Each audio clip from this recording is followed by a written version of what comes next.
नमस्कार मित्रों,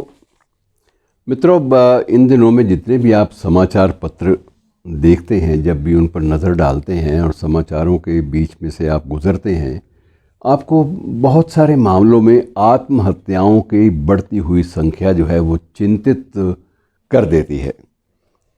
निरंतर ये चीज़ें बढ़ती जा रही हैं। कोई फांसी का फंदा लेके अपनी जान दे रहा है, कोई सल्फास की गोलियां खाकर मर रहा है, कोई किसी तरह से, कोई किसी तरह से।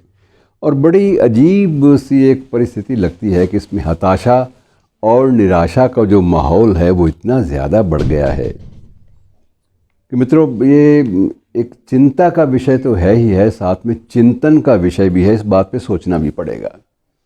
अब जब सोचने पे जाते हैं तो कई बार ये भी होता है कि एक मुझे शेर याद आता है उसका, अदम का शेर, कि वो कहते थे कि मरने वाले तो खैर हैं बेबस, कि मरने वाले तो खैर हैं बेबस, जीने वाले कमाल करते हैं। अब इस शेर के, अगर इस काव्य पंक्ति के आप अर्थों में जाएंगे तो आपको एक बात समझ में आएगी कि सामान्य रूप से जीने के लिए जद्दोजहद करना इतना कठिन हो गया है कि कई बार आदमी पलायन की बात सोचता है। और ये पलायन की बात कब जहन में आती है? ये तब आती है जब आदमी हताशा महसूस करता है, लगता है कि ज़िंदगी के इस दलदल से निकलना मुमकिन नहीं है। मुझे मित्रों, साहित्यिक चर्चा कर रहे हैं आपस में कुछ विषयों को लेकर, मुझे बादल सरकार का एक प्ले, एक नाटक याद आता है। आपको भी याद होगा, बाकी इतिहास। बाकी इतिहास नाटक में एक बड़ा प्रभावोत्पादक दृश्य है। उसमें एक व्यक्ति आत्महत्या कर लेता है और आत्महत्या करने वाला जो पात्र है वो स्वयं ही मंच पर आकर उसकी आत्महत्या का जो कारण पूछने वाले हैं उनसे एक सवाल करता है कि क्या तुम लोग मुझे बता सकते हो कि आप अपना अर्थहीन जीवन क्यों जीते हैं? आपके पास अपनी ज़िंदगी का कोई अर्थ नहीं है, बहुत सारे लोगों के पास, लेकिन इसके बावजूद एक अर्थहीन ज़िंदगी को वो लोग ढोते हैं। क्यों ढोते हैं आप?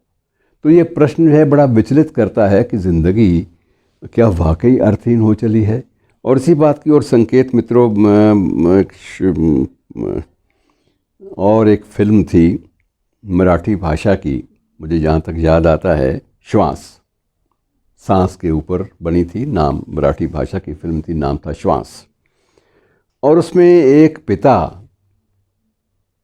को जब ये डॉक्टर बता देते हैं कि तुम्हारे बेटे की जो बीमारी है वो लाइलाज हो चली है और हमारे बस में इसको जीवित रहना संभव नहीं है, तो वो चुपचाप डॉक्टरों की नज़र चुराकर अपने बेटे को छिपाकर अपने आंचल में बाहर ले जाता और भाग जाता है बेटे को लेके।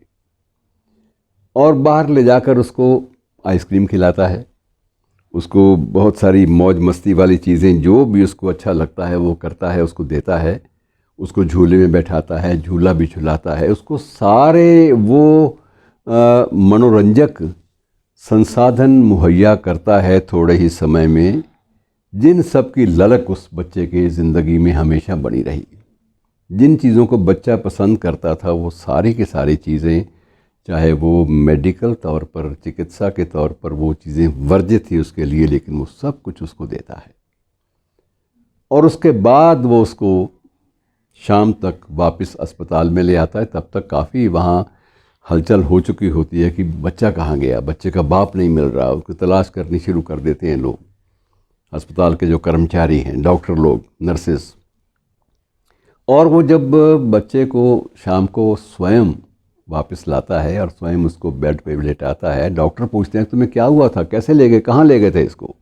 तो उसका एक ही उत्तर होता है कि डॉक्टर साहब आपने बता दिया कि ज़िंदगी, इसकी बीमारी जो है वो लाइलाज है और ये कुछ लम्हों का या कुछ दिनों का मेहमान है। तो मैं चाहता था कि ज़िंदगी में जो जो इसकी इच्छाएं रही हैं, यथासंभव जितनी मुमकिन हो सके मैं सारी इसकी इच्छाएं पूरी कर दूँ। अब ये तड़प जो है ये जीने की, ये एक बड़ी अजीब एक मनस्थिति है जिसके बारे में एक ये घटना आपके सामने मैंने प्रस्तुत की है, और उसमें विशेष रूप से बाप ये भी कहता है कि मैं चाहता हूँ कि ये कुल्फ़ी खाने वाली बात, झूला झूलने वाली बात, और जो जो मनोरंजन के इसके प्रिय संसाधन थे, जो जो मैंने इसको जिनसे मैंने इसको थोड़े से समय में गुजारा, उन सब की स्मृतियाँ अपने जहन में जाती बार ले जाए। इसके मन में सिर्फ आपके इंजेक्शन, आपके पीड़ादायी जो सिस्टम है, ऑक्सीजन से सांस लेने की जो तकलीफ़ है, जो बेबसी है, वो इसके अंदर ना जाए। अंदर वो चीज़ें जाएं जिनके लिए तरसता रहा है। और मित्रों, ये चीज़ें ऐसी हैं, इसी प्रकार से कुछ और बातें हैं जिनका ज़िक्र जहाँ तक करूँगा तो कहीं इनका समाप्त होने का नाम नहीं आएगा, समाप्त होने की संभावना नहीं आएगी। कुछ उर्दू का एक पुराना वो शेर भी है कि इश्क ना हो तो दिल लगी, और मौत ना हो तो खुदकुशी, ये भी करे ना आदमी तो आखिरकार करे भी क्या। मित्रों, बात सिर्फ ये नहीं, सतही बात नहीं है, इसका मुख्य रूप से हमें कारण खोजना पड़ेगा कि कौन से वो ऐसे विशेष कारण होते हैं जिनके कारण आदमी आत्महत्या की बात सोचता है।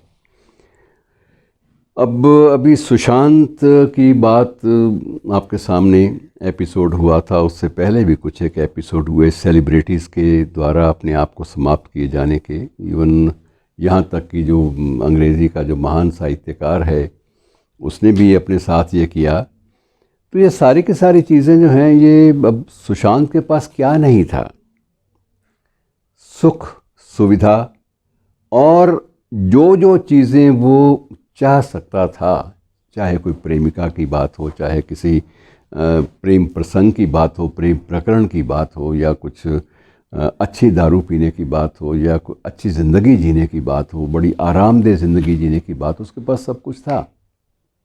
लेकिन उसके बाद कैसी एक परिस्थितियाँ उस पर हावी हो गई कि ऐसा जीता जागता हंसता खेलता व्यक्ति, पूरी तरह से जो साधन संपन्न है, वो एकाएक ज़िंदगी ख़त्म करने पर उतारू हो जाता है।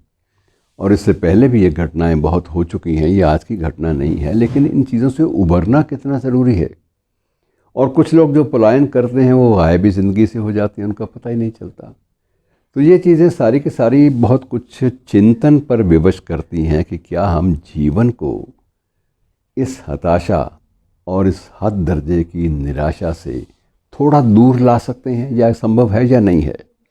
अगर ये संभव है तो कम से कम हमें प्राकृतिक मृत्यु तक तो प्रतीक्षा करनी चाहिए, चाहे परिस्थितियाँ कैसी भी हों। लेकिन हम जो अप्राकृतिक मृत्यु की कामना करते हैं, या ज़िंदगी को एक प्रकार से अजीब ढंग से उसको एक नया मोड़ देने का प्रयास करते हैं, पलायन की बात करते हैं, तो मित्रों बहुत तकलीफ़ होती है ऐसी परिस्थितियों पे। और जो जो समाज में इन दिनों में महामारियों के कारण, या पारिवारिक संबंधों में तनाव के कारण, या सामाजिक परिवेश में तनाव के कारण जैसी परिस्थितियां पैदा हो रही हैं, इसमें बड़ा मुश्किल है, बहुत मुश्किल है अपने आप को संयत रखना। और यदि हम चाहते हैं कि हमारे परिवेश में ऐसे हादसे ना हो, हमारे परिवेश में ऐसी दुखद खबरें सुनने को देखने को ना मिलें, तो उसका उपाय एक सबसे बड़ा ये है कि हमें ज़िंदगी को जीने के लायक, थोड़ा बहुत जीने के लायक बनाना पड़ेगा। और ये मित्रों बहुत ज़रूरी है। अभी आपने कुछ दिन पहले देखा कि एक अच्छी धावक, उसके कोच ने ही उसकी गोली मारकर हत्या कर दी। ये एक हिंसा की एक पराकाष्ठा है। ऐसी परिस्थितियाँ क्यों पैदा होती हैं जिनमें आदमी इतना बड़ा जोखिम उठा लेता है? और इन सब से बचना मित्रों बहुत ज़रूरी है। और यथासंभव अपने परिवेश को थोड़ा सा संयत और संतुलित रखने का प्रयास, संतुलित बनाने का प्रयास करें। अब ये प्रयास कैसे होगा, ये निर्णय आप पर है। ये निजी रूप में सोचना पड़ता है। इसके लिए कोई तयशुदा फार्मूला नहीं है जिसके तहत आपको एक प्रयोग धर्मा, एक उपाय आपके हाथों में थमा दिया जाए कि इसका प्रयोग करो या जो गोली खा लिया करो। ये चीज़ें सारी की सारी अलग हैं। और इतनी बातों के साथ ही मैं कुछ विचार के बिंदु आपके लिए छोड़े जा रहा हूँ। मुझे उम्मीद है कि आप थोड़ा सा ज़रूर मनन करेंगे, चिंतन करेंगे। धन्यवाद।